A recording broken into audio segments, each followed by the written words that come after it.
নমস্কার বন্ধুরা, আজকে আমি ভূগোলের নদী বর্তন বা ঋতুভিত্তিক নদী প্রবাহ সম্বন্ধে বলবো।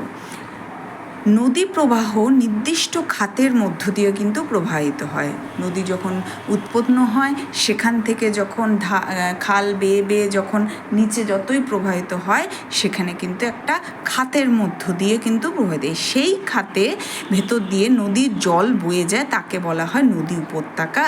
যেই খাতের ভিতর যেই স্থানটা দিয়ে নদীর যে জলগুলো বেয়ে আসছে সেটাকে বলা হয় সেই আশেপাশের অঞ্চলের নদী উপত্যকা। ঋতু অনুসারে নদীর জলের কিন্তু হ্রাস বৃদ্ধি ঘটে।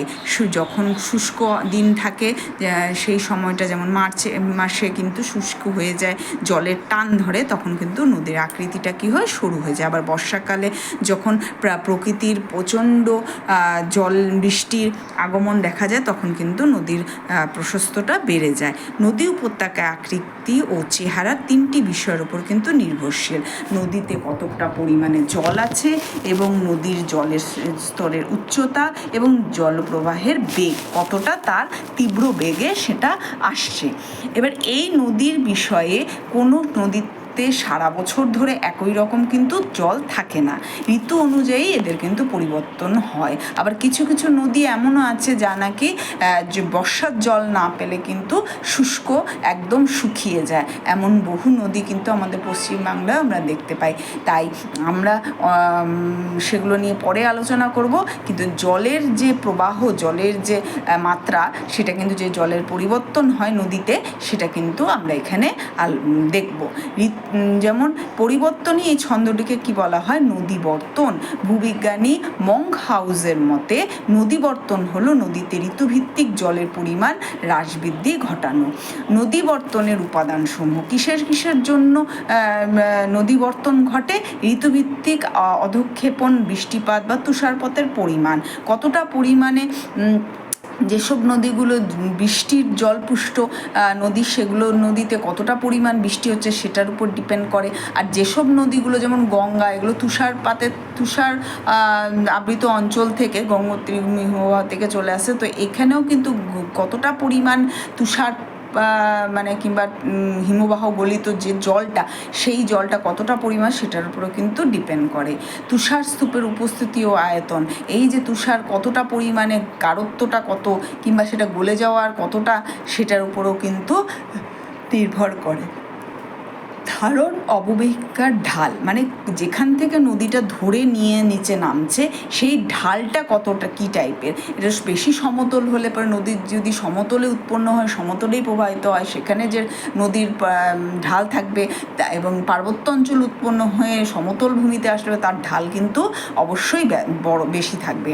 শিলাস্তরের বৈশিষ্ট্য, শিলাস্তর, যেসব শিলাস্তর জল শোষণ করার ক্ষমতা কম থাকে সেই সব শিলাস্তরে কিন্তু নদীর প্রবাহটা সুন্দর করে হয়, কিংবা প্রবাহিতটা কলকল কলকল গতিতে কিন্তু এগিয়ে যায়। কিন্তু যেসব শিলাস্তরগুলো নদী শোষণে জল বেশি শোষণ করে, কিংবা তার প্রকৃতি যদি অন্যরকম হয়, তখন সেখানে নদীর প্রবাহের যে নদী বর্তনে, সেখানে কিন্তু আলাদা রকম রূপ ধারণ করে।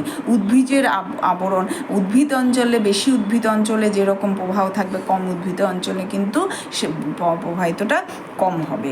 আচ্ছা, সাধারণত নিরক্ষীয় অঞ্চলের নদীগুলো সারা বছর ধরে জলের পরিমাণ মোটামুটি একই রকম থাকে, তবে ক্রান্তীয় অঞ্চলের নদীগুলো গ্রীষ্মকালে এবং নাতিশীত অঞ্চলে কিন্তু শীতকালে জলের পরিমাণ বৃদ্ধি পায়। এই জিনিসটা তোমরা মনে রাখবে যে নিরক্ষীয় অঞ্চলে সারা বছর যেহেতু বৃষ্টিপাত একই রকম থাকে, তাই জলের পরিমাণও একই রকম থাকে। ক্রান্তীয় অঞ্চলে গ্রীষ্মকালে কি হয়, যে নদীগুলোর কিন্তু বৃষ্টিপাতে বৃদ্ধি পায় দেখে, যেমন আমরা ক্রান্তীয় মৌসুমী অঞ্চলে থাকি, এইসব অঞ্চলে কি দেখি আমরা, বর্ষাকালে গ্রীষ্মের যে দাবদাহ তাপের থেকে মুক্তি পাওয়ার জন্য বৃষ্টিপাত প্রচুর পরিমাণে হয়ে থাকে, এবং এই সময় জলের কি হয়, পরিমাণ বেড়ে যায় বৃষ্টিপাত হলে পরে। আর আবার ওদিকে যারা নাতিশীত অঞ্চলে থাকে, তাদের কিন্তু শীতকালে জলের পরিমাণ বৃদ্ধি পায় নদীগুলোতে। পৃথিবীতে কয়েকটা উল্লেখযোগ্য নদী বর্তনের শুরু। আমাজন বা কঙ্গো জয়ার নদীর নিরক্ষীয় অঞ্চলে অবস্থিত বলে নদী দুটিতে কিন্তু 12 মাসই প্রচুর জল থাকে।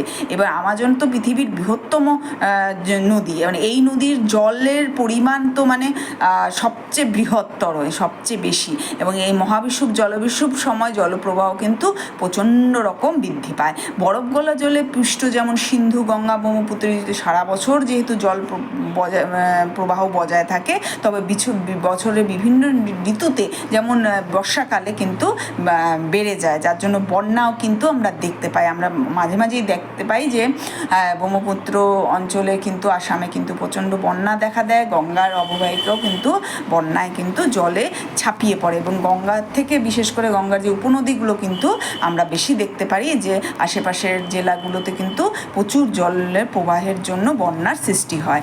শ্রীলঙ্কা মহাবলী নদী এপ্রিল মে মাসে প্রায় শুকিয়ে যায়, কিন্তু জুন জুলাই মাসে নদীটি প্রলয়ঙ্করী ধারণ করে। তাহলে দেখো শ্রীলঙ্কার মহাবলী নদীর কিন্তু এই রকম কিন্তু জল কিন্তু জুন জুলাই মাসে পড়ে। এবার মহাবলী নদী কিন্তু শ্রীলঙ্কার গঙ্গা নামে কিন্তু পরিচিত।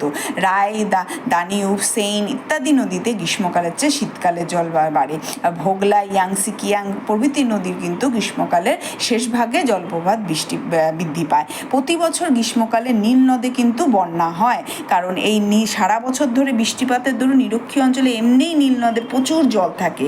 আবার তার মধ্যে গিয়ে অবিসিনিয়া পর্বত থেকে উৎপন্ন এর প্রধান দুটি উপনদী ব্লু নীল আর গ্রীষ্মকালে প্রচুর জল আনে। তার ফলে কি হয় যে গ্রীষ্মকালে নীল নদে কিন্তু কি হয়, বন্যা দেখা দেয়। আমরা এটা আমাদেরও গঙ্গা নদীর সামনে যারা ব্রহ্মপুত্রের নদীর ধারে কিংবা নদীর আশেপাশে যারা থাকো তারা কিন্তু এটা জানো।